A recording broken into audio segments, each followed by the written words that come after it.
Welcome to the Military OneSource Podcast.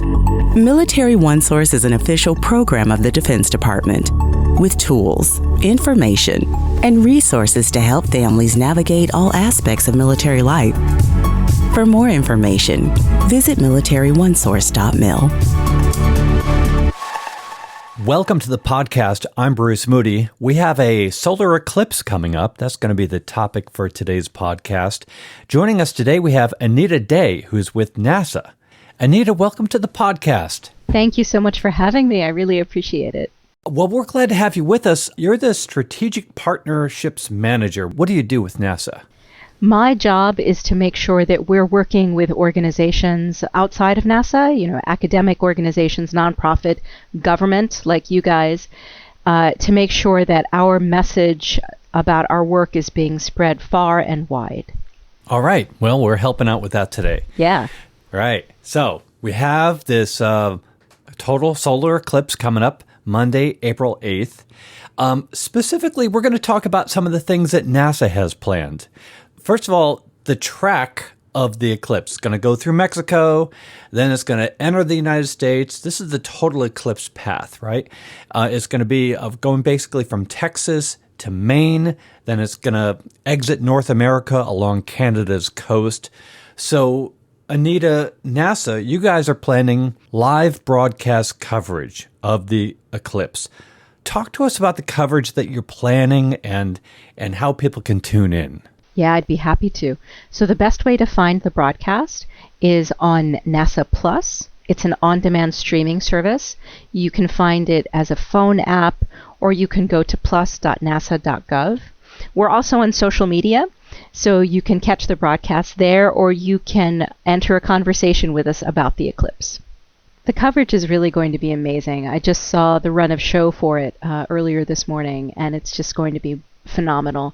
It's going to be from 1 to 4 p.m. Eastern Time, and it's going to include scientists talking about what the eclipse is and why it's valuable for us to learn from it.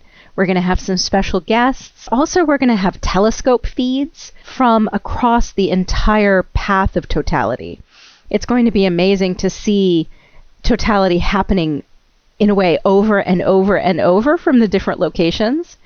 And if I could just say it's really worth watching the broadcast, even if you're outside watching the eclipse, because I just want to brag on my colleagues. Their work is incredible. I've seen some of the NASA broadcasts, and I really appreciate the hard work they put into it, and it's really, really enjoyable. I want to give you a chance to brag on your colleagues later in the podcast because, a question that basically goes, what is it like to literally work with a bunch of rocket scientists? So we'll get back to that. But So you're doing this online event, which is very, very cool. But you're also doing these in-person events, and you're calling them sunspots. Again, if you sort of drag an arc of a line that starts in Texas, goes to Niagara Falls, you're going to have in-person events along the path of the eclipse. I really want to point out one in particular because, San Antonio is a huge military population. So if you're stationed in San Antonio or thereabouts, there is a park. It's Louise Hayes Park in Kerrville, Texas. You're going to have one of your sunspots there. What are the events like, and what happens there, and what should people plan to expect? Yeah, the sunspots are going to be really fabulous. NASA was in Kerrville for the annular eclipse in October, so it was a big festival there, and they're so lucky that they get this total eclipse as well.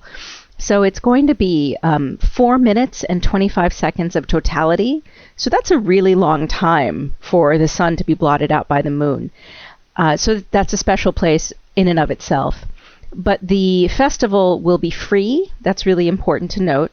NASA is going to have speakers. We're going to have a tent that is welcoming to all ages. We're going to have activities and goodies that will suit everybody. We're going to be there from 10 a.m. to 5 p.m. local time. Kerrville is also going to be a broadcast site. So you'll be able to see our cameras and our stage set up there. So the broadcast local time will be 12 to 3 p.m. So that'll be an attraction. And then there's going to be an astronaut there in the afternoon for photographs. So it's going to be a really, really big day in Kerrville. Very cool. And I really hope people listening to this in the San Antonio area will share information about the sunspot that's going to be there. But again, there's going to be several of these along the path all the way up to Niagara Falls. Anita, I want to talk more about what NASA is doing, but I don't want to get too far away the fact that, we have to be safety-minded when we're talking about an eclipse. And of course, we're talking about eye safety. Why don't you address that for us? Yeah, I know that it's been in the news as, people have been talking more and more about the eclipse, but it's always important to emphasize that you should never look directly at the sun. And normally there's no reason to look directly at the sun, so it's really not a concern. But of course, an eclipse gives you a reason to look, and you really shouldn't without eye protection. So you can look at the eclipse with a direct viewing method if you have eclipse viewing glasses. They're also called solar viewing glasses. I hope you get them from a reputable source. NASA has given away more than 2 million glasses, so they should be floating out there. We've given them to libraries and museums. Other companies and reputable sources have gotten their own glasses. So that's one way of doing it. But then there are also indirect methods. You could make a pinhole camera, or you could just use shadows, which are really incredible. If you happen to be under some trees and you look down, the trees, the leaves themselves act like pinhole cameras, and you will see eclipses littering the ground. I experienced that in 2017. It was really gorgeous. If you don't have any trees, you may have a colander at home. If you take the colander outside, put your back to the sun, you will see every hole in that colander projecting an eclipse on the ground. Or if you don't have a colander handy, you can put your hands in a waffle, spread out your fingers and cross them so you've got little holes, that your fingers are making. And that will also project eclipses on the ground. So there are lots of ways to enjoy the eclipse, but to do it safely. I did not know these ideas. Very, very cool. And, the idea of looking at a shadow seems like, okay, but you actually make it sound really interesting. I'm going to check that out. Let's get into the science of the eclipse. In particular, what are some of the ways that our listeners can get involved with the solar science during the eclipse? People can help us learn from this eclipse. We have a lot of science projects that the public can participate in. You can find them all on our website, but I'll just talk about 2 of them. There's one called Sun Sketchers. So all it requires is a smartphone, and you download their app, and it enables you to take pictures of the eclipse. So this is best if you're in or very near the path of totality. And so these scientists will be studying the sun using the data that is gathered by all of these, hopefully thousands, perhaps millions of phones, if people will join us. So that's one great project. And I just checked the app is available for download now. Another great project is Globe Observer. So Globe is something that functions year-round. Sun Sketchers is specifically for the eclipse, but Globe is year-round, and it helps you, using your smartphone, take observations of the weather, environmental conditions, including mosquitoes in a lot of places. But for the eclipse, Globe has added a mode to allow you to observe changes in temperature and changes in clouds during the eclipse. So this data helps us learn more about our environment. So those are the science projects. And then there are lots of fun ways to participate in eclipse activities too. We have a lot of hands-on activities, especially for kids, on our website. And I was looking specifically for art activities, especially because my daughter's spring break is coming up and I need to figure out how to keep her busy. But we have, coloring sheets for the littlest of our littles. We have fun things like how to decorate your eclipse glasses. My daughter is very artsy, so I think she'll enjoy that one. I also found an activity that helps you do straw paintings of the sun. And this is straw, like a plastic straw that you blow paint through. And apparently this is an ancient Chinese technique. And then there's another activity that my daughter is certainly going to love. Marbled sun prints, where you're using shaving cream and food coloring to make prints of the sun. It seems like shaving cream is a key part of a lot of kids' activities. So those all sound like a lot of fun. I have to say, these do sound like a lot of fun. I'm really impressed with how creative you are with, just the use of shadows, with the use of items found around the house, like shaving cream, to really enjoy the eclipse. But of course, on the sun, it's just another day at the office, right? So things are going to continue. So how does this attention to the sun continue after the eclipse is over? Yeah, so this is what NASA's calling our heliophysics big year. Heliophysics, it's a big word, but it simply means the study of how the sun works. So this year is a global celebration of solar science and the sun's influence on Earth and the entire solar system. So we're taking a little bit more than a year. It's kind of like a baker's dozen. But we started with the annular eclipse in October of last year.